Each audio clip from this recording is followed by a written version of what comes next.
Okay, good morning, good evening, good afternoon, everybody. Thank you very much for joining. Um, I'm David Morovitz, presenting for you today is Tom Garrett. Yeah, we're going to get up and running in just a couple of minutes. We've got plenty of you rolling in.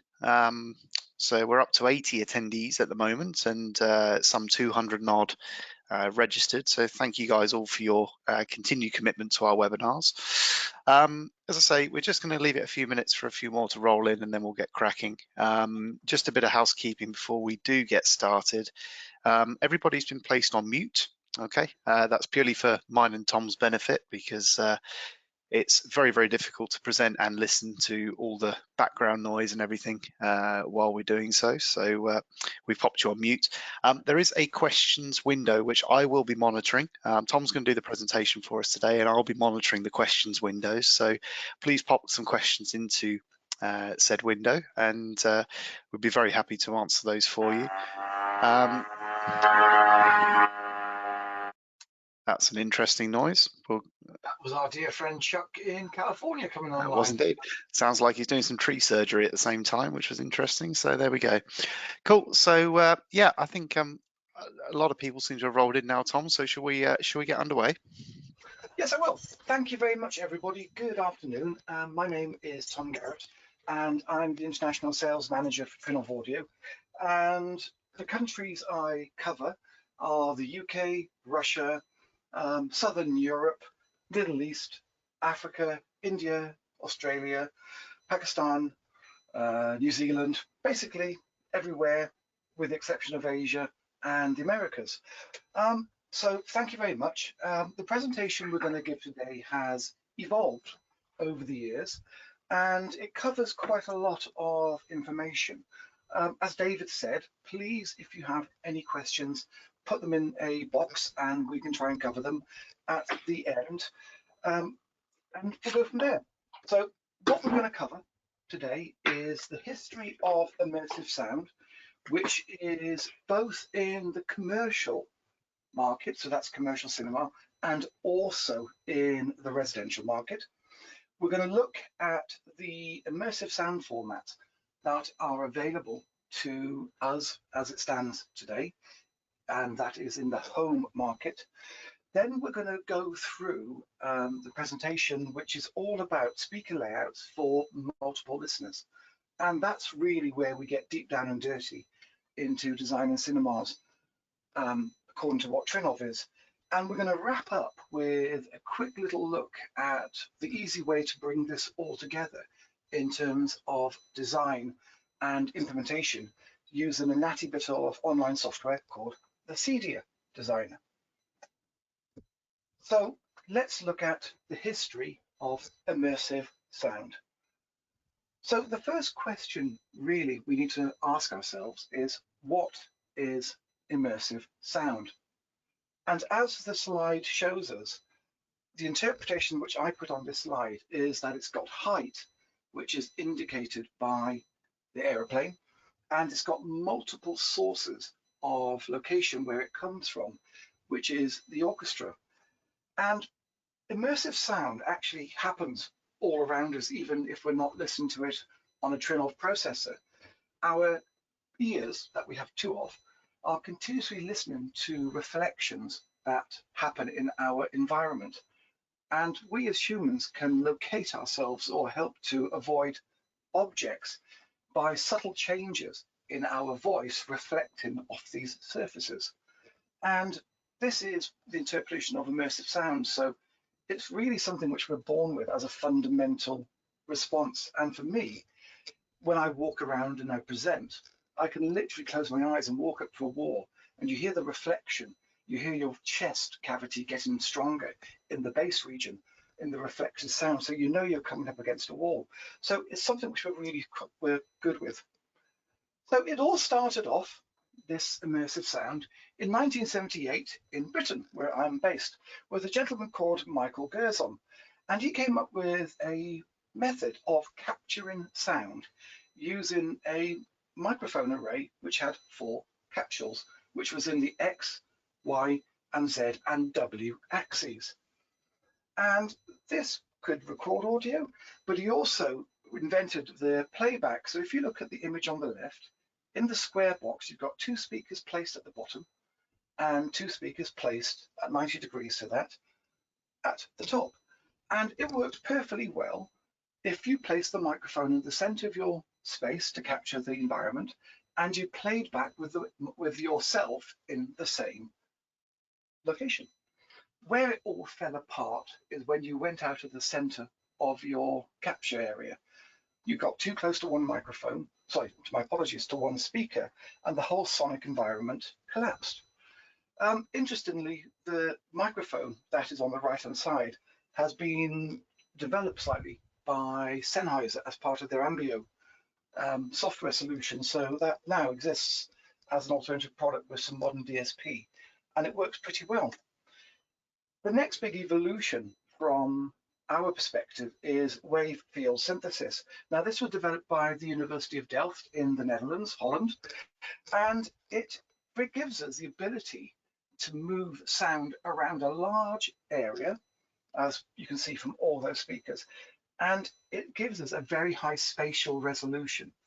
Now, we'll be using this term high spatial resolution a lot. What it means is we can move a sound around with a very, very fine pinpoint resolution. So instead of just moving across maybe 1, 2, or 3 speakers, we can do this across 20, 30 or more speakers to give us this high spatial resolution. Interestingly, this wave field synthesis made it into a product already over the years. So if anybody remembers the original Yamaha YSP sound projector speakers from the early 90s, those used a form of wave field synthesis to steer sound around the room. It's also used in some military environments in non-lethal battlefield weapons, but let's stick with slightly happier topic of audio at the moment. The next big evolution was the formation of Trinnov Audio in 2001. Back then, we had a microphone assembly, which if you look on the right-hand side, looks like a rather messy spider's web. That had over 30 capsules inside it, and we could capture precise sound field of an environment. Then we could modify that and display it as a wavelet, which is the image in the middle, and then we could replay it over speakers, which is at the time, if you look on the left, it's our CEO in his grandmother's living room. And this gave us a high order ambisonic, which basically means very high precision. And this is where we started off at Trinnov, and we've continued to develop and keep our eye on research and development since then. The next big evolution was the IO-Sono system in 2004. This was a commercial recording studio which used the wave field synthesis technology to play back over 500 spot drivers, to be exact. And it was quite impressive, but the snag was ultimately that it was very, very complex to recreate on a commercial basis. So the technology was purchased by Barco and was integrated into the AuroMax project, which we'll look at a little later on. In 2005, the Japanese state broadcaster, the NHK, showed a 22.2 audio system, which consisted of 3 layers: the upper layer, the middle layer, and interestingly, the lower layer. But from my perspective, the other thing which was interesting is in 2005, they were showing live 8K video. So that's quite a long time ago. So I think the NHK have always historically been far ahead of everybody else. And we'll see this speaker layout that NHK proposed as we move on during the presentation. In 2005, one of the first commercially available immersive audio formats, Auro 3D, was presented. And it started off initially as a 2-2-2, so left and right, with 2 subwoofers and then 2 height channels initially. And this was at an AES symposium, which was co-organized between our founder and CEO, Alan Laborie, and also Wilfred van Balen ultimately, Auro has been developed to be a 13.1 solution, and it remains unique in that it's actually played back in the commercial cinema without any encoding. It's actually 13 or 14 channels, which is 13.1 of bits of PCM. Unfortunately, Oro has lost a little bit of market ground over the years. It still remains quite popular in India, where it took off quite well. And that's ultimately because other technologies have come along and have probably been easier to implement potentially. 2006, Mr. Tom Holman of THX fame came up with a 10.2 immersive audio format. Now, this added front, left, and right height channels to give us a pan up at the front of the room. It added twin subs left and right if we look, and also a single back surround. So it was quite effective in terms of sound placement, but it only gave us front height movement. So it wasn't a thorough envelopment of the listener. 2010, an interesting Spanish startup called IMM Sound came out, and this was a cinema chain who had created an object-based audio format to play across 24 speakers. Now, this was interesting in that it had to utilize Trinnov audio processors to maintain consistency of and tonality of the sound as it panned around the room. This, for me, was my introduction to Trinnov, even though I didn't know it at the time. I'd gone to Barcelona with a friend for the weekend, and I caught a film which was Mission Impossible 3, if I remember correctly, and I was quite blown away by this. Ultimately, this was quite an expensive sound reproduction technology because every film had to be remastered, reauthored to fit this format. So sadly, it folded and was acquired by Dolby and got renamed very quickly Dolby Atmos. So Dolby Atmos in the commercial space is slightly different to Dolby Atmos in the residential space, and they are not cross-compatible in terms of playback in the most situations. And it's taken off fairly big. Around the world, over 4,500 commercial Dolby Atmos screens, which represent about 1% of all commercial cinemas globally, which is not a great penetration if we look at it from that perspective. And the interesting comment on that is over 25% of those 4,500 Dolby Atmos commercial cinemas are located in India. There's plenty of content now in terms of Dolby Atmos, both in streaming and obviously in full-length feature films. So in terms of content, it has the lion's share. 2012, DTS MDA, which was multi-dimensional audio, which DTS acquired from another company called SRS, was renamed DTSX. And this is, again, another object-based technology. And we'll look into this and explain what object-based audio is a little bit later.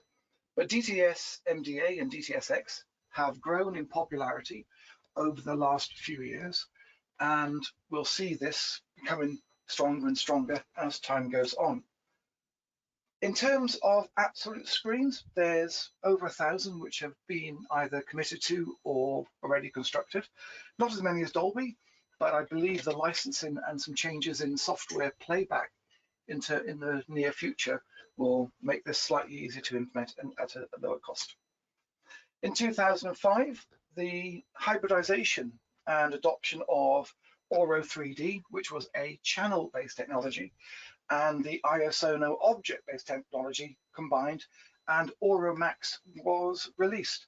Now, this is a 13.1 channel-based solution, but on top of that, it has up to an additional 13 object channels, which can be hybridized and combined together to give you up to a 26.1 solution.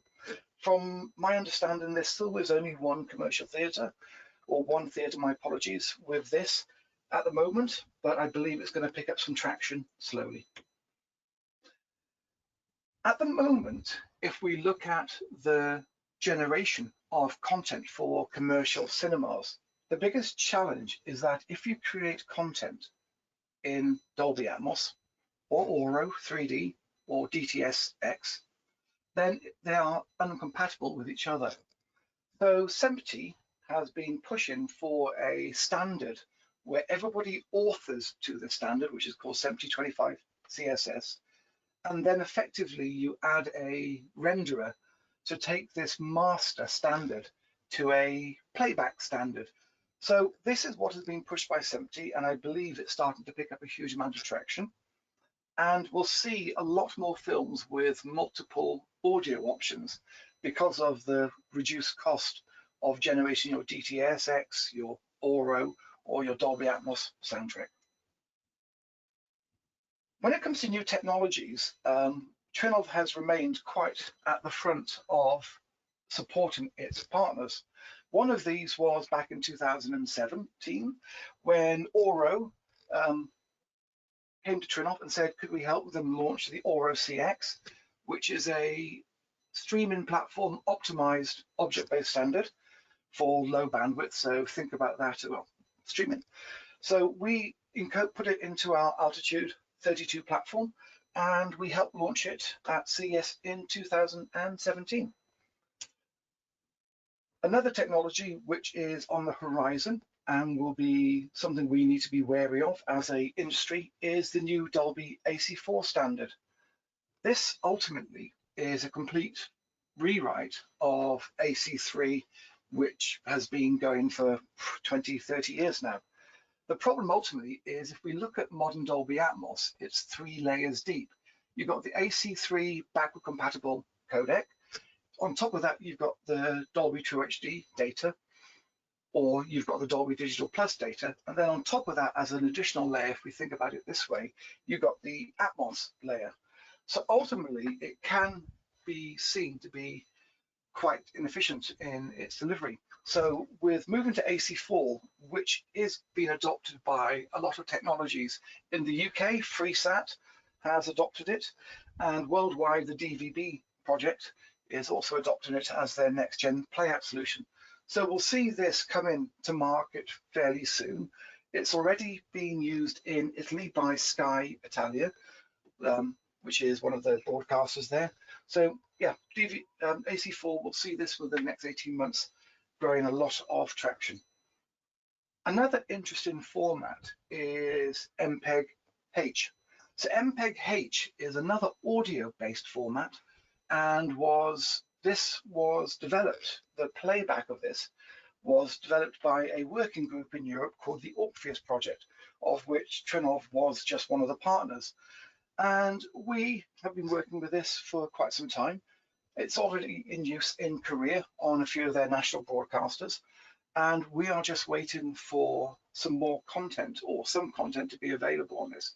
But as we've already worked on this, for us at Trinnov, this will be a relatively quick and easy solution to bring to market, as we actually demonstrated it at the Munich high-end audio show 2 years ago.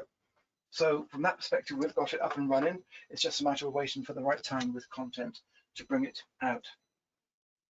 Finally, there's some new technologies in terms of headphone optimized listening. Sony has got Sony 360 Audio, which is a software plugin to work with Sony headphones and other headphones. And it gives you a very, very realistic sound playback of live concerts. It actually places you in the middle of the audience at, let's say, a Foo Fighters concert. You can then move yourself around the audience, and the whole projection and spatial presentation of the audio track changes as you move around. Very, very convincing. Tidal, Deezer have already got it.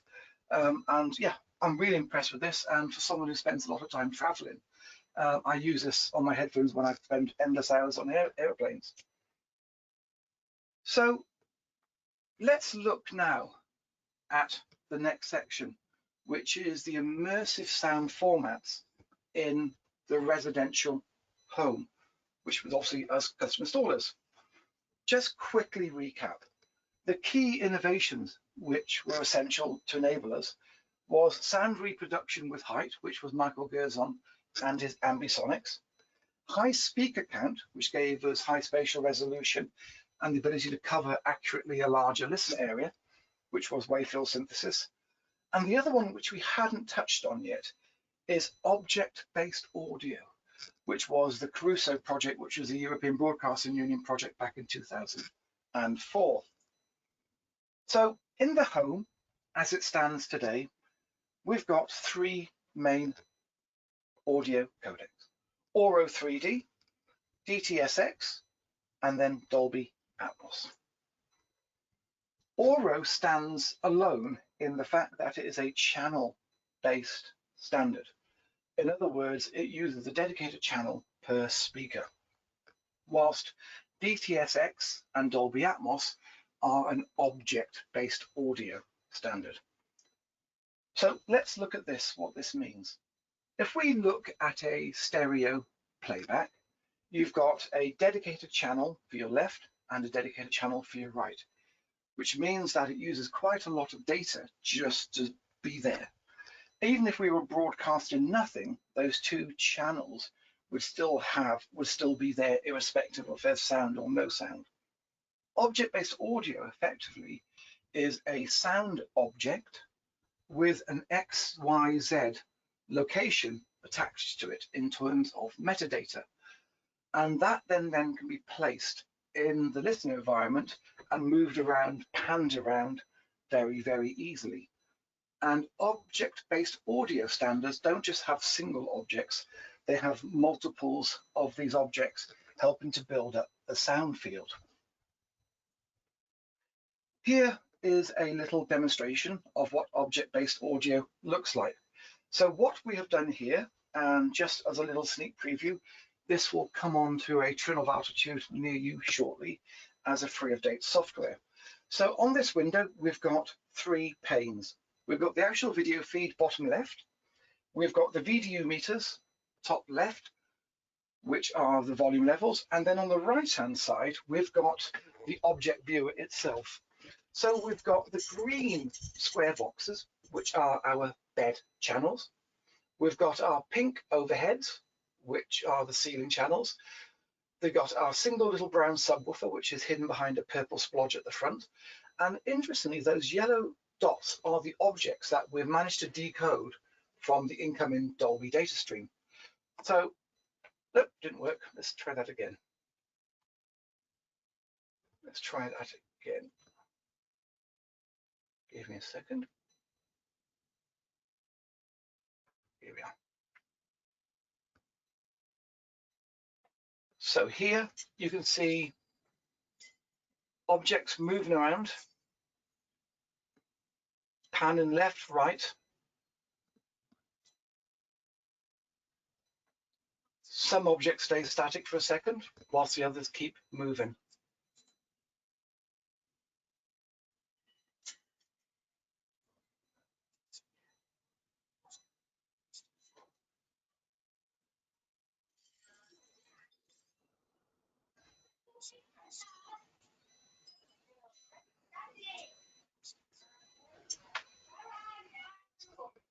Okay, so that was the Dolby Atmos trailer shattered.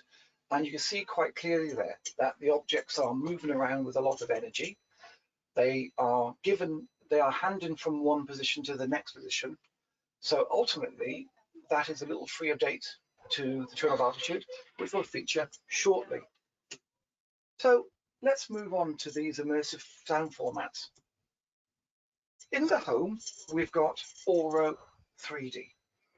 As I mentioned earlier, it's a channel-based solution, and it gives us a maximum of 13.1 channels to play back from. You have up to a 7.1 bed layer. You have the height layer, which is up to 5 channels. Interestingly, there's a height center, which is only used by Auro and DTSX Pro. Then you've got your single speaker, which appears in the ceiling, which is your top channel, or otherwise known as Voice of God. The height channel in Auro terminology typically appear at the top of the side walls, but not in the ceiling. The only speaker which appears in the ceiling is the top, or the Voice of God. Here we see the speaker layout of Auro 3D. So on the right-hand picture, you can see a height left surround, height left, height right surround, at a 30-degree angle from the prime listener position on the side wall with only the top channel in ceiling. The problem this drawing presents us is that, as it states, it's only designed around one person, despite the fact that multiple rows are placed. If you had somebody sat in the front middle seat and a sound came out of your center speaker and you were actually sat underneath the top channel in the dark red, then that one person in front of you is in the way of that sound. So it's not been designed correctly or portrayed in this presentation. So that for me is a bit of a flawed slide, and it gives us as designers ideas on how to combat this later on. Here we see DTS-X as it stands as a maximum of 11.1 on some products. There are two versions of DTS-X available in the market at the moment. You've got DTS-X, which is the legacy, which is up to 11.1, so typically described as 7.1.4. And then you've also got DTS-X Pro, which is up to 30.2. But the restrictions ultimately are 17 bed channels, 12 height channels, and 1 voice of God. Interestingly, the channels which we saw from the NHK, which were below the screen, are also here as well, which is your left bottom, center bottom, and right bottom. So this gives us an interesting option to be able to have very wide and very large screens with speakers not just at the middle of it, but also at the bottom and at the top. So here we see the 11.1 typical implementation of DTS-X as it stands today. So you've got your 4 in ceilings, left front height, right front height, left height rear, right height rear, and your typical 7.1 with a subwoofer as well. And I did mention that DTS-X Pro has been launched. So Trinnov were proud to be the first launch partner of this, and we brought this out to market around the middle of February, and now it is up to 30.2 discrete channel playback. And let me explain that DTS-X Pro is not a new audio format, it's actually a revised and improved renderer. So that's basically meaning that it just is a better version of DTS-X with more channels.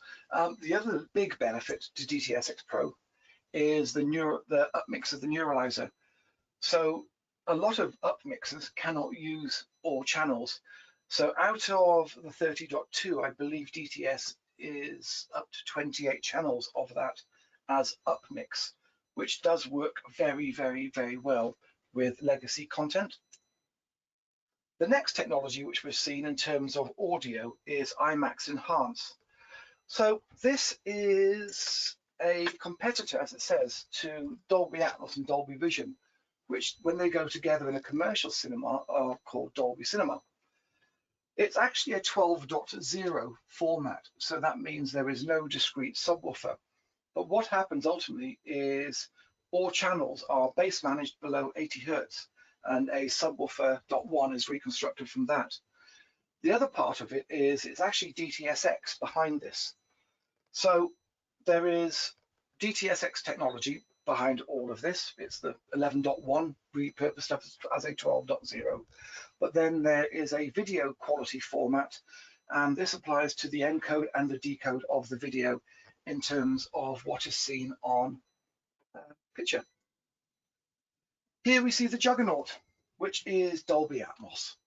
It's the technology which has brought immersive audio to the masses, and it is absolutely the biggest in the market by a country mile. It offers a maximum of 34.1, which is consisted of 24 bed channels and 10 height channels. This gives us the maximum speaker resolution in terms of spatial, so we can put speakers all around the room to give us very, very fine precision pans. But there's one big challenge here with Dolby Atmos. Dolby Atmos isn't just all about 34.1. The problem is that it appears on a lot smaller devices. I wish I could show you all my Samsung phone, but my Samsung Galaxy, which is the S20, has Dolby Atmos built into it. So the challenge for us as an industry now, especially at the higher end, is to educate our clients about Dolby Atmos, because they may walk into their local supermarket or hypermarket and be able to pick up a soundbar with Dolby Atmos on it. So education now with Dolby Atmos is going to be our biggest challenge moving forward. And as it says here, you can have a soundbar which uses 2 upward firers. It can be a 5.1.2 all the way up to 24.110. But the challenge about this really is that it's all designed again around one person, the medium listening position. And we've got to take this into account when we design for more than just a single place. So the recommendations for cinema, why is it needed? Well, ultimately, on the left-hand side, we've got a lab. That's the DTS lab in California. And on the right, we've got a rather attractive little home theatre. There's not many people out there which would accept the lack of compromise which the lab environment gives. We all want a pretty home theatre. So what do we do? Well, the foundation for this presentation was the Trinnov white paper. We published this 2.5 years ago now, and it's all about guidelines and rules for creating cinemas which gives us consistency wherever we sit. It gives us sound to picture coherence. This is really important because it means placing our speakers as close to our screen as possible so sounds do not overextend past it. We need to place our speakers for multiple listeners. In other words, our surround channels have to operate as surround channels wherever we sit. And then the other channel is heads are not acoustically transparent. Well, mine may be, because my wife keeps telling me she talks in one ear and it comes out the other. But head occlusion in most cinema designs is a big issue. Sound fires into the side of somebody's head and it doesn't go any further. So let's have a look at how we get around these challenges.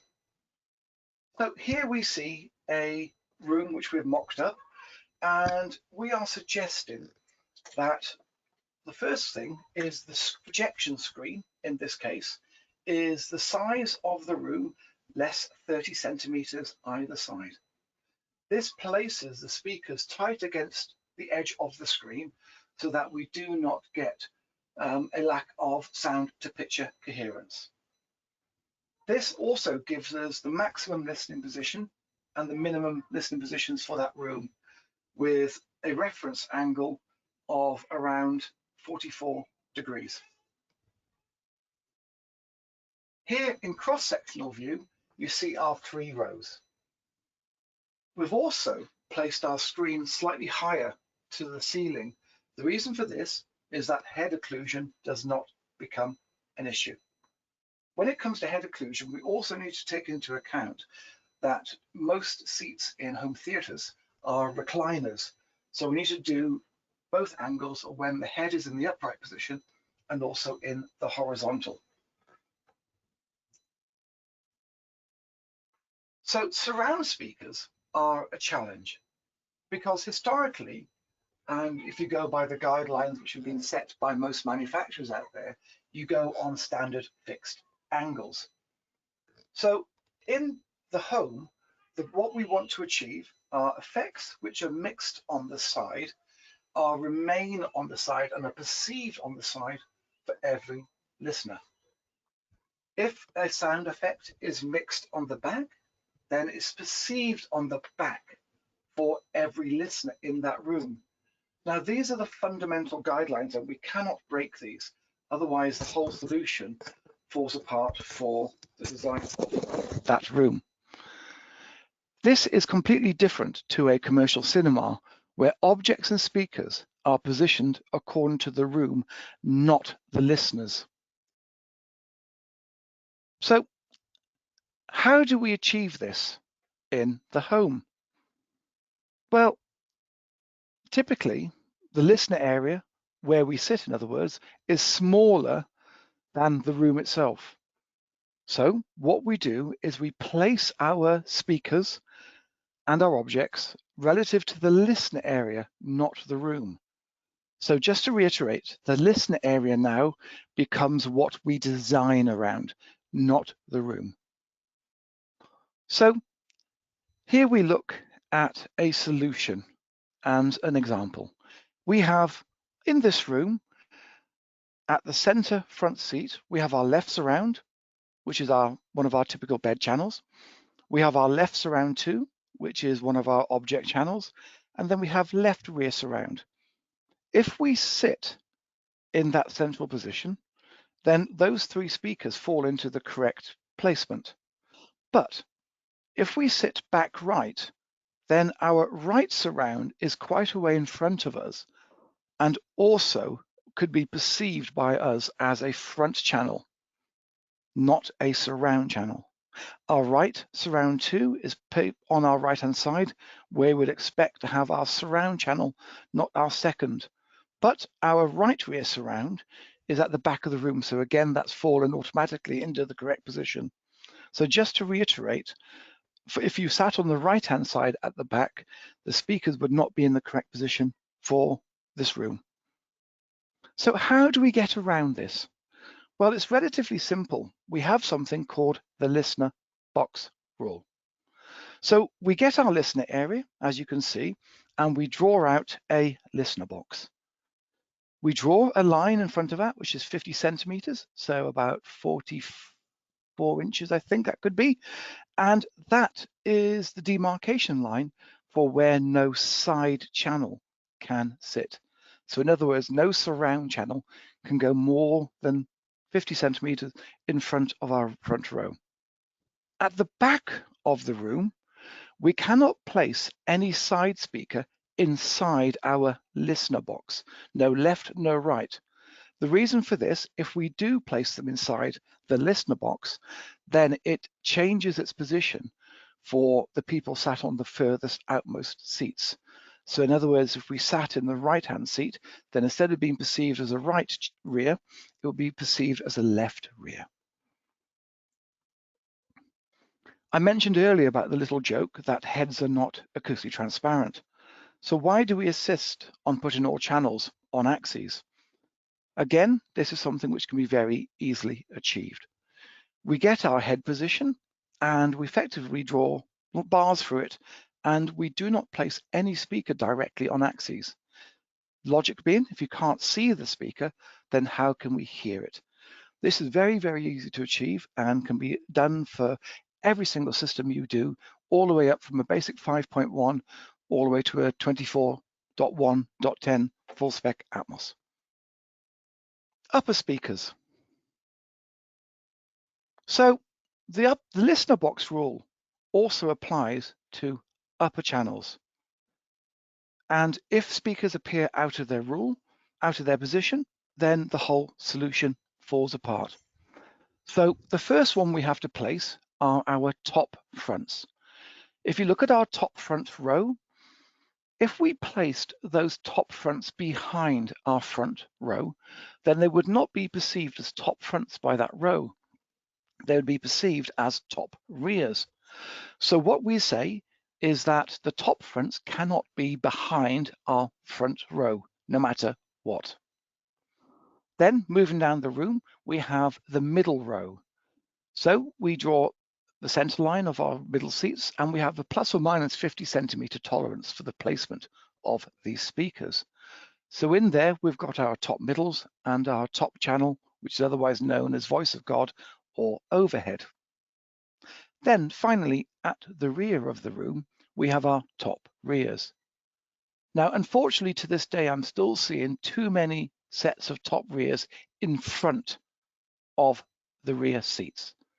If the top rears are in front of the rear row, then they are perceived as top fronts for that rear row. So the basic rule is no rear speaker can be in front of the rear row of seating. So ultimately, here are some recommendations that Trinnov give you. And it's all based around the relativity of the size of the listener box to the size of the room. The bigger the listener box versus the size of the room it means there are more speakers that are required for the solution. What this means is that ultimately we get equal speaker placement for all positions in the room. No heads in the room get in the way of any speaker position, and they are all located correctly according to where we sit. Again, as rooms change in size, both listener box and room size, there are millions of different permutations available, and these can be calculated. So the big question is, how do we get all of these rules to come together and be applied easily? Well, Trinnov have been working with the cinema designer since the very, very early days, and we are happy to have the Trinnov formula and the white paper implemented in the cinema designer. And this is a very easy way for a dealer who has got access to the Cinema Room Pro to generate screen and room drawings and can come up with precisely the number of speakers that are required for a given room and listener box size. Obviously, there is a subscription, but there is an additional question here which we need to look at. If the number of speakers now are determined by the size of the room and the size of the listener box, how did dealers give variances in specifications for the end user to choose from? Well, this is the way which I'm proposing we look at this. Instead of taking speakers out of the room in order to achieve different budgets, because the client may ultimately say, I have 12 seats which I need to fit my family in. Well, the challenge then is, how do we do this? Instead of removing speakers from the room to achieve the budget variations, how about we change the performance of the system? So typically, people have been designing cinemas to a reference point of 105 dB at the prime listener position. They will achieve this by choosing speakers which can handle that output and have a sensitivity to achieve 105 when combined with an adequate amplifier. How about we give end users options in terms of going up or down? So if we went down 50% in terms of perceived volume, then we go from our 105 down to 102 dB. That's a 50% difference. So this now requires the use of different speakers in terms of sensitivity, power handling, and amplification. And if we need to drop down one more level, then we can drop down to 99 dB, which again is a further 50% reduction. So ultimately, you can say to the client that you can keep your 12 seats in your cinema, but we can give you a good, better, best, with the best being potentially 105 dB, dropping down another 3 dB to 102, then dropping down another 3 dB, which is 50%, to 99. And this means you don't have to re-engineer the cinema continuously. Once the cables are in place, then decisions can be made later on to achieve this. Now, this at the moment brings us to the end of the formal presentation. And we're going to go over to the questions which David has been monitoring in our chat box. So David, what are the questions, please? Yeah, we've had plenty of really good questions actually. I've managed to cover most of them off because they weren't necessarily related to this presentation. They were more about encoding and decoding questions rather than design. So speaker placement. One of the ones that was relevant was talking about the images that we show speakers always angled inwards, Yes. and the question was, well, if you're not able to angle your speakers in, what are the options there? And really, the answer to that is, well, it depends on your speaker and it depends on its dispersion and its off-axis response. Yeah.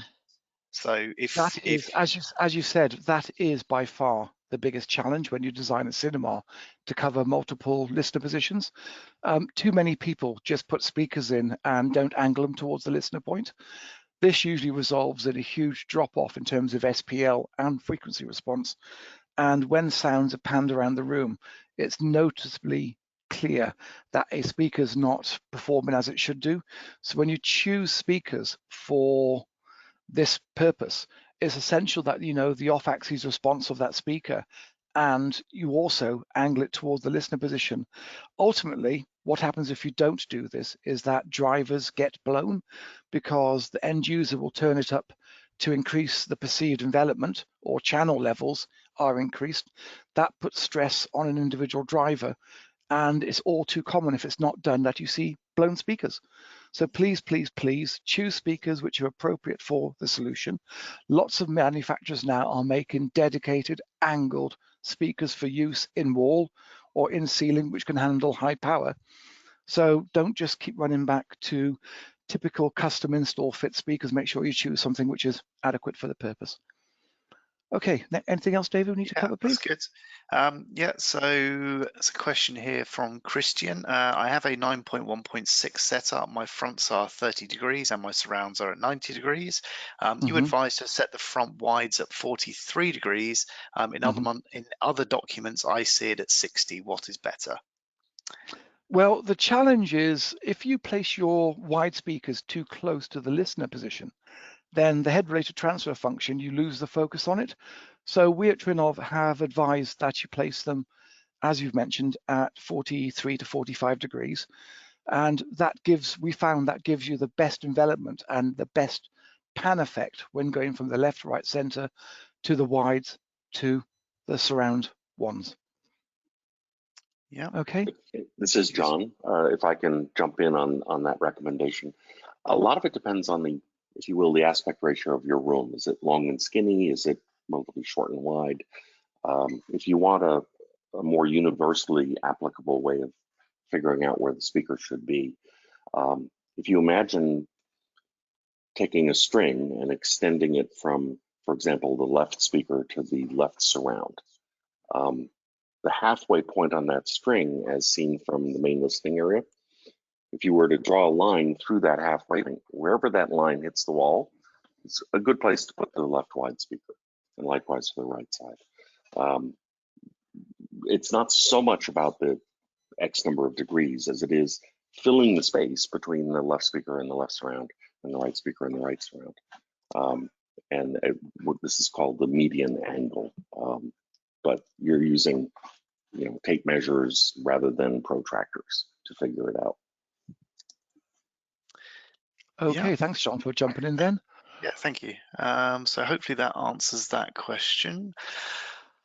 People asking for the presentation, which you'll get a copy of the presentation and a recording as part of the follow-up, which will come tomorrow. So if we can also include the widescreen review, the white paper version of the white paper, please, that would be lovely. That would be great as well, please. Thank you, David. So some of you may have seen there's a paper that John Heron, who was just joining us there, wrote very recently for Widescreen Review, which is basically a condensed version of our speaker placement guide, our white paper, which is what we've been presenting today. So I'll make sure to include that as part of the follow-up. What's the room acoustics advice for an immersive audio setup? All absorption or some diffusion, etc., etc., etc.? Who wants to tackle that one? Ooh. John, do you fancy a crack at this one? Because I'm not an acoustician.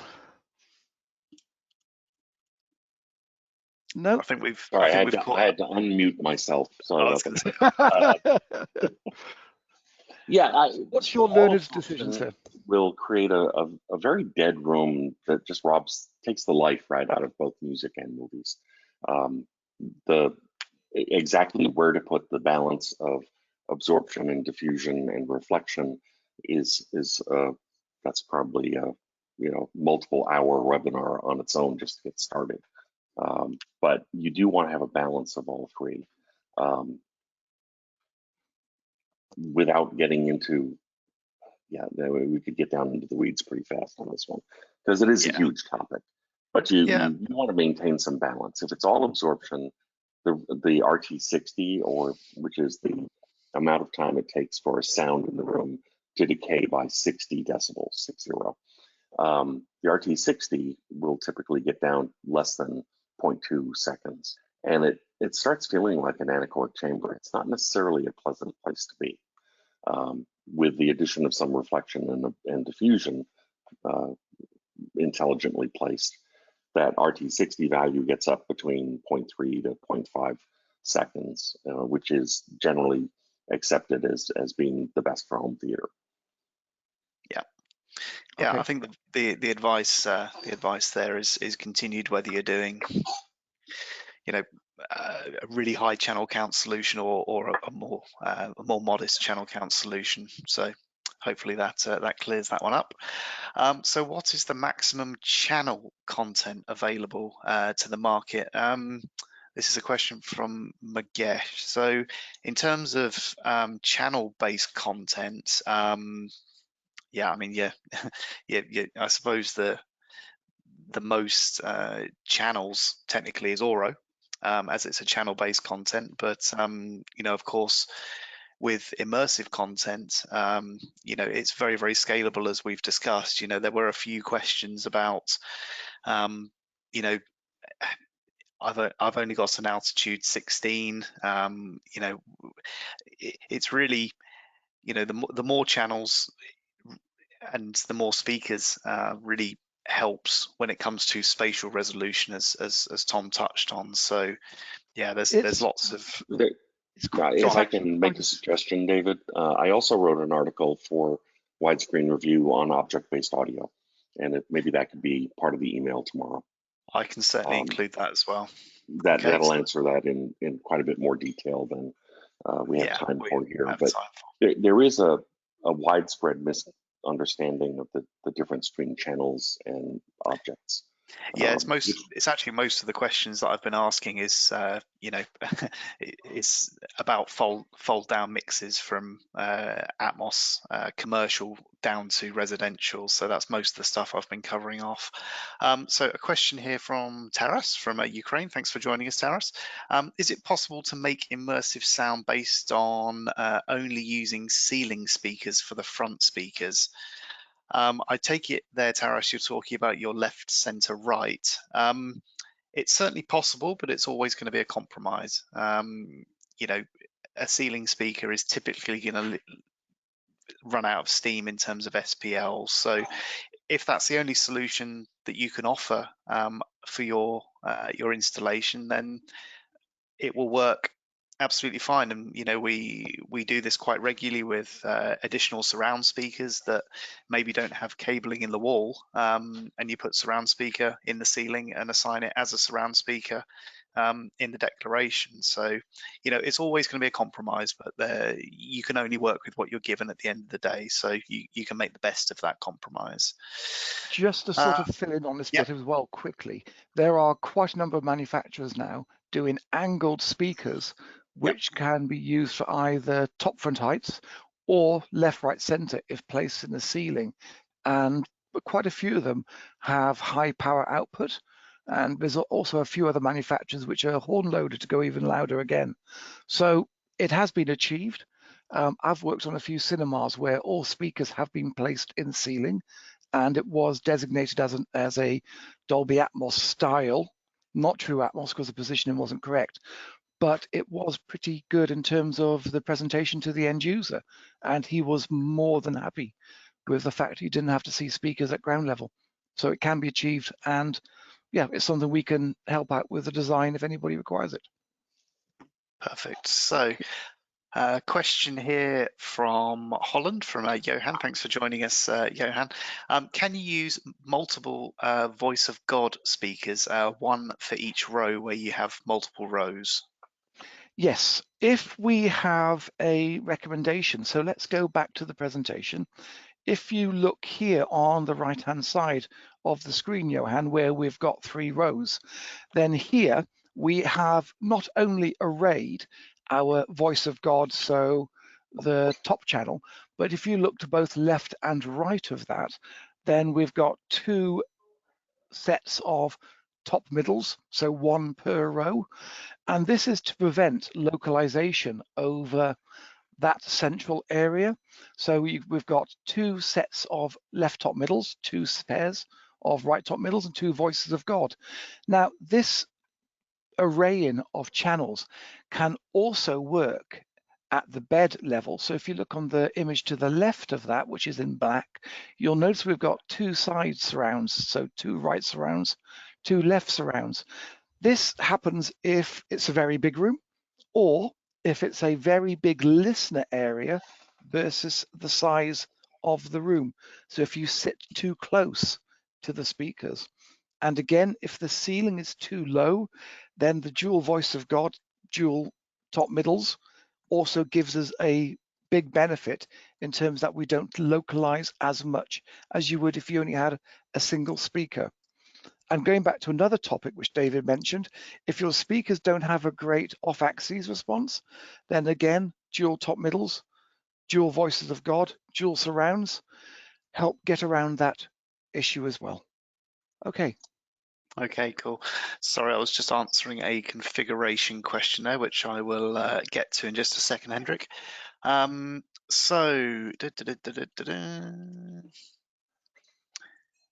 Please speak slowly. I'm from Germany. Sorry about that, guys. Beware. Okay. Is it okay? So again, this comes back to a bit more playback and implementation, but in terms of upmixing, which we're not going to cover today. That's your next webinar, isn't it, David? Yeah, that is actually the next webinar. So yeah, the next one is talking more about configuration and how we can use our speaker declaration and upmixers. So we'll be covering that one off in the next one, if you don't mind, Magesh. Thank you.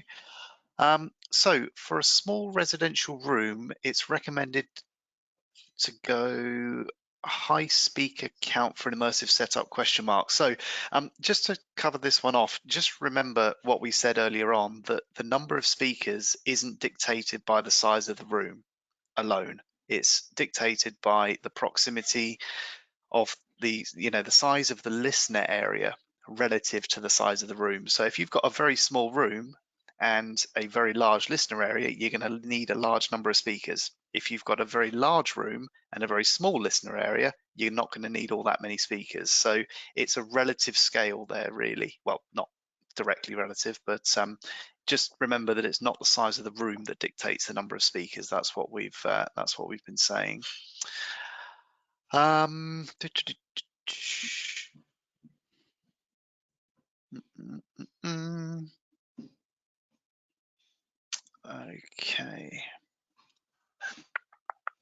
Okay, so here's a good one. Once we decide on the 7 bed channels and 4 overhead channels, is it better to go front heights or front wides, considering that only 2 more speakers are possible? So yeah, if you've got a limit to the number of channels available to you, I mean, my personal preference, and others will agree with me, others won't, is to go for wide channels rather than any additional height channels in that scenario. Does anybody else care to comment on that? Yeah, I'll bring in this one. The human perception of spatial audio is a lot greater in the bed channel and specifically in front of you than it is overhead. So as a matter of sort of rules when I'm designing theatres, and I've been asked to keep an eye on channel count and budget, every single time I will put wides in over and above additional height channels, purely because the delivered result is far more immersive. The only caveats to that is if the ceiling is very, very low, then it can cause problems in terms of localization. But 90% of the time, I would suggest we put more channels on the bed in terms of wide specifically over and above any height channels. Thank you, Tom. So more questions about content. Just an FYI, guys, we are getting a lot of questions about content and how it's created and all the permutations that go along with that. And we tend to get that a lot during the webinars. we seem to have become an authority for defending Dolby and DTS and how they choose to do things. What we're actually going to do is we're going to look for a date to set another webinar and actually get a content creator, one of our pro partners, involved in that, so he can answer that from the mixer's perspective. So I'm just going to ignore all the questions about content and upmixing for today, if you don't mind, everybody, because we're going to try and cover that in a lot more detail another day. Okay. Okay, so if the top level speakers can only install 6, would you will suggest top fronts, top rears, top middles, or top heights? Okay, so go on, Tom. I think you were gonna. Yep. So in this situation, if it comes to preference of which position to go for, I'd go for top middle, top front, top rears, and I wouldn't go front height or rear height, which are the channels basically at the top of, at the extremes of the listener area. And that's purely because some content creators don't always encode for that. And I'm mainly looking at the Dolby Atmos level. So I would suggest that we go for, in this case, we'd go for left top front, left top middle, right top middle, left top rear, and right top rears. The front height and rear heights I would not necessarily go for initially in most designs. Yeah. If I can chime in on that, there are Please. 2 other things just briefly. The rear heights, especially if you have multiple rows with risers, as shown on the slide, the rear heights may not be that, in terms of the angle, they may not be that different than the rear surrounds. If you, because as you have risers, you have to raise the rear channels so that to avoid the head occlusion problem. So as you can see here. Sorry, my apologies, John. I was trying to zoom it in for everybody. No, it's not letting me do it. Sorry, my apologies. As you can see here, the difference between the black speaker behind the last row, there you go, and that rear height channel is actually pretty small. So there's less value there, I think. The other thing that David mentioned, or no, actually, I think it was Tom, about the encoding for the channels, does sort of get at one of the questions that David was trying to postpone. But just briefly, it depends how the sound engineer mixed the soundtrack. If they got lazy and just assumed that it would be a 7.1.4 mix, and they basically put 4 speakers up on, or 4 objects up on the ceiling and that never move. If they never move, then that essentially turns those things into channels instead of objects. And some, it is possible, Disney is sadly infamous for this, it is possible to make a soundtrack where it's essentially pre-rendered to a certain layout of loudspeakers. That is absolutely not what either Dolby or DTS want to happen. But it has happened. Wonder Woman comes to mind. It's pre-printed to 7.1.4.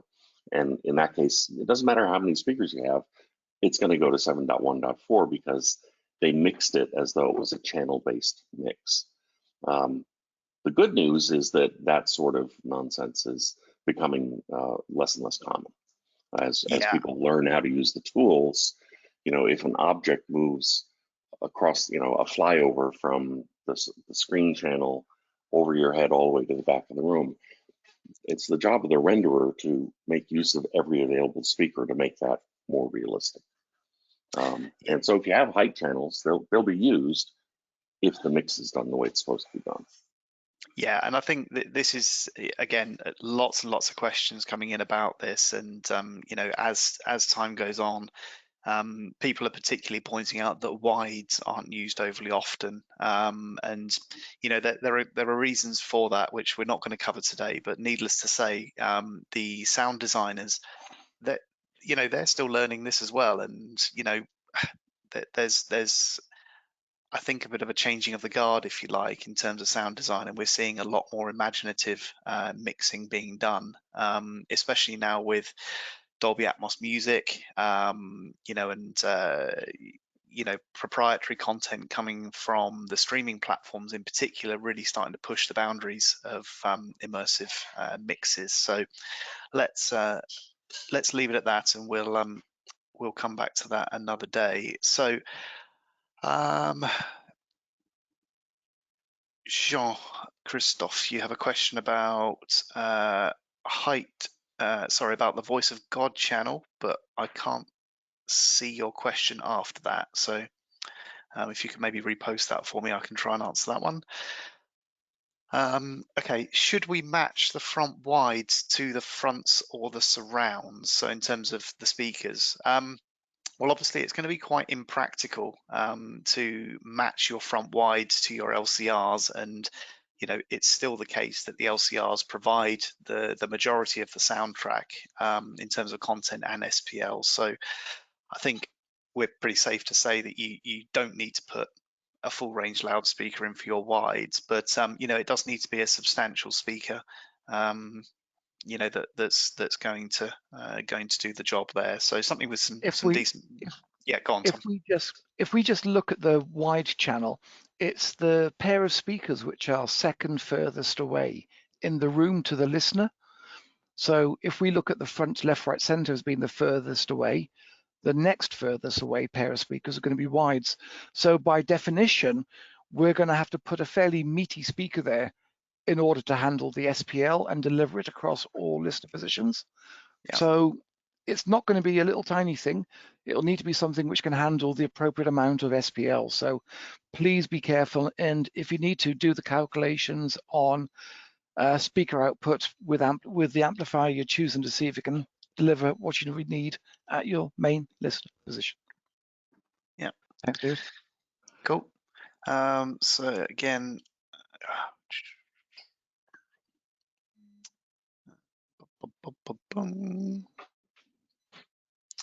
okay, so this is quite an interesting question actually, and I like the way this is worded actually.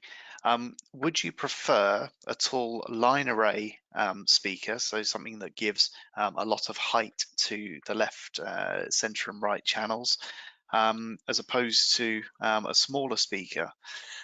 That's quite an interesting one, and there's some. Yeah, John, please.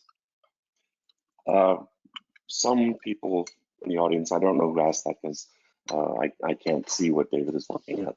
But in a previous life, I worked for a company that did cell line sources, and I actually helped design some of them.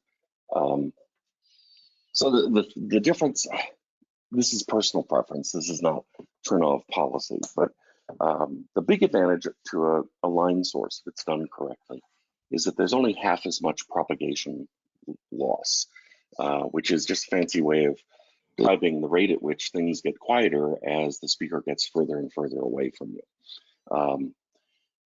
With a lined source, when it's done right, within any sort of reasonable residential space, the sound from any given line source is remarkably constant throughout the size of the room. And so that can be very helpful, particularly for the people who are not, in the best possible position, but who are sitting right on the edge of the listening area. If there's a line source being used, for example, as a surround, and you're sitting right next to it, because of the way the sound projects off of the line source, you're really only hearing the portion of the speaker that is right next to your ear. Everything above and below that is just going right past you. So you don't get that sense of, being screamed at from the speaker. It opens up the sweet spot very nicely. Now, there are other design constraints that make it sometimes complicated and or difficult to pull off. But if you have the option, and for that matter, if you want to talk more about this offline, just drop me a line. You can send a note to training@trinnov.com and I'll see it. And I'm happy to help you with such designs because I have a lot of experience with both. Yeah, I think that's a very wise point. So, okay. So the question here from Ian Wilson. In order to maximize the sense of envelopment, logically it makes sense to stagger the beds and height speaker placements. I kind of get what you're getting at there, but then you go on to say about using Trinnov remapping. Honestly, I think the only time you should really be staggering your speakers as such is really when you're talking about podium risers between rows, and of course your speakers should rise with your risers on your surrounds, but other than that they should generally be pretty symmetrical, shall we say, in that sense. Is he asking about maximizing the difference in height between bed channels and upper channels? Yes. Okay, because I do think there's some value in that.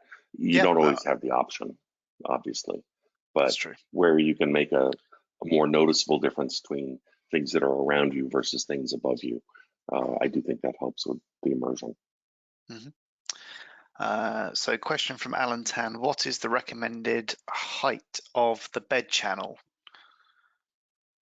Who wants to chime in on that one? Okay, so when you guys receive the white paper or the edited paper, you'll notice that our recommendation for the height of the bed channel in terms of the surrounds is 30 centimeters above ear level. And as David already indicated, if we've got podium style seating, then you need to match that increase of 30 centimeters with the increase of the podium as well. So the recommendation is 30 centimeters. A lot of people have historically spoken about 60 centimeters, 24 inches above head level, but we find this can place the surround speakers too high up the side wall, and that then perceivably damages and changes the effect of the pan going from the bed channel, so your surround bed channels, to your overheads, your heights. So 30 centimeter is preferable. Yeah, I mean, certainly in situations where speakers have been higher, as Tom alluded to there, you kind of feel like you're sat under the bubble of sound. It's a bit of an odd it's a bit odd layout from there. So hopefully that answers your question there, Alan. So he then goes on to say 30 centimeters from tweeter or 30 centimeters from bottom of the speaker. Acoustic center. Acoustic center, exactly. Okay.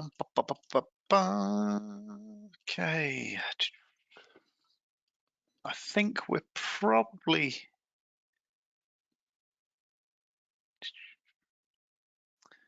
okay. So Jean-Christophe, you've got back to me. So the question about the voice of God speaker, is the voice of God speaker a discrete channel mastered on the Blu-ray? It's an object. If it's on a Oro disc, then it's a discrete channel because Oro by its nature is channel based. If it's on DTSX Pro or DTSX Pro, then it's an object based channel. Yeah, perfect. So somebody's just had a light bulb moment, which is fantastic. Excuse my pronunciation. Kushki. Oh God, sorry, I'm going to mess that one up. I'm going to bail out of that one.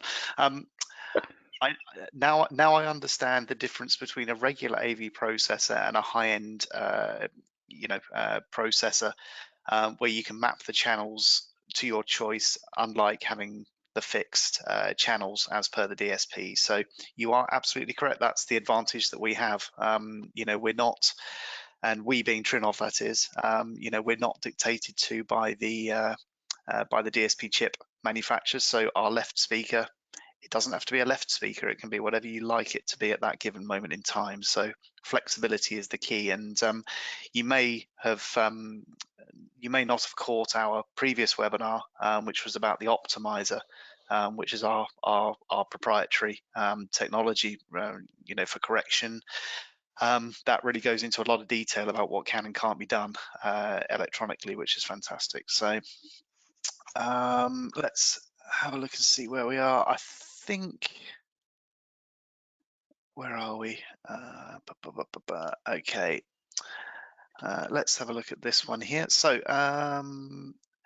Let's say a client has a very small budget solution. Let me just read this through first before I go for this one.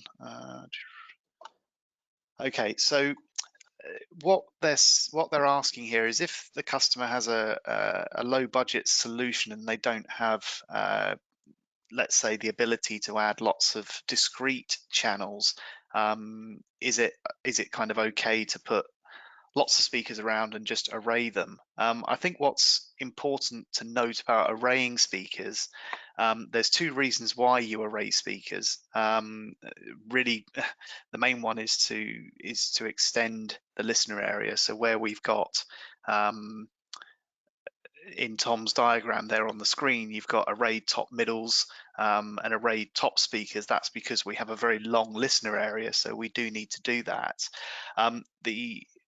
The downside to that is when an object is panned over that location, it smears its size because there's now 2 points where that object is effectively coming from. So arraying is a solution, but it's not ideal. Obviously, if we can have every channel as discrete and every object panned through a discrete point speaker, that's obviously the absolute ideal. So yeah, Well, we try to avoid arraying where possible, I think, is the to general jump in, consensus. the biggest challenge here is also messes up your spatial resolution. So, yeah, So if you have, let's say, 4 speakers arrayed together, then effectively that acts as one channel, one speaker. So your ability to finely move sounds and objects around the room is destroyed immediately. So it's not a great solution. We yeah, can understand it if it has to be done from a budgeting, but where possible, as David said, it's discrete channels everywhere, please. Thanks, folks. yeah. Another question about a room that isn't a dedicated room and having all the speakers in the ceiling. Yeah, I mean, it's always going to be a compromise solution, but if that's what you have to work with, then go for it. You know, you still, as Tom mentioned earlier on, I mean, I haven't actually been into a cinema that's or a room that's completely ceiling speaker set up, but Tom mentioned that the presentation was actually pretty good. So you're going to lose a lot of the space kind of spatial panning, but I think if that's the only solution that you have, then it's certainly a valid It, one. it works better in bigger rooms because the perceived angle difference between what would be your left, right, center, and then your top heights, top middles, top rears, and top surrounds is exaggerated. So if it's a small room, I would avoid it wherever possible. But if it's a decent sized room, let's say 15, 20 meters in length and width, then yes, it can be achieved and give you some good results. Yeah. So I think covered that question. Okay. All right. I think we're there or thereabouts, guys. That's a pretty extensive Q&A. So thank you all for your input there. That's really appreciated. These webinars aren't half as interesting when you're just listening to us talking. If you've got specific questions you want answering, that's why we do these. So certainly do check back for our additional webinars that are coming up in the not too distant future. We have another couple of webinars coming up, one a week.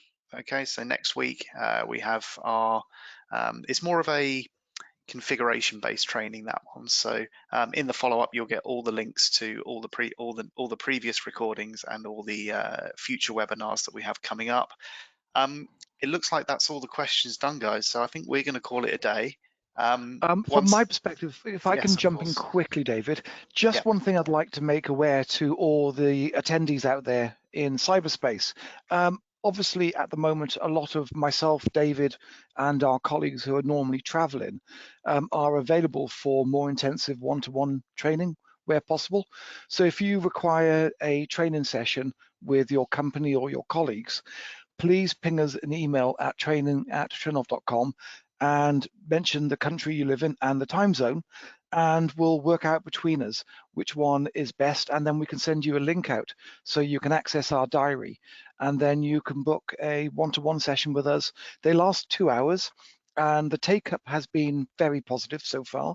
But if in that case, please let us know if there's anything you need specific training on, or it's a project coming up. We can be assistance as much as we can at the moment. So Absolutely. from my side, I'd like to say thank you very much, everybody listening to me, and I'll hand it back to David for the sign-off.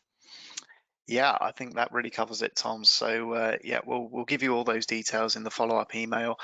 Thanks again for coming. We really do appreciate your continued support to our webinars. It's unbelievable, really. I've sat in on a number of webinars, not just our own recently, but of other manufacturers and other topics that I found interesting, and they're not getting anywhere near the amount of uptake that we are. So really appreciate it, and we look forward to seeing you on further webinars. All right, so we're going to sign off, but thanks again, and stay safe, everybody, and hopefully we'll see you soon on another session. Thanks for now.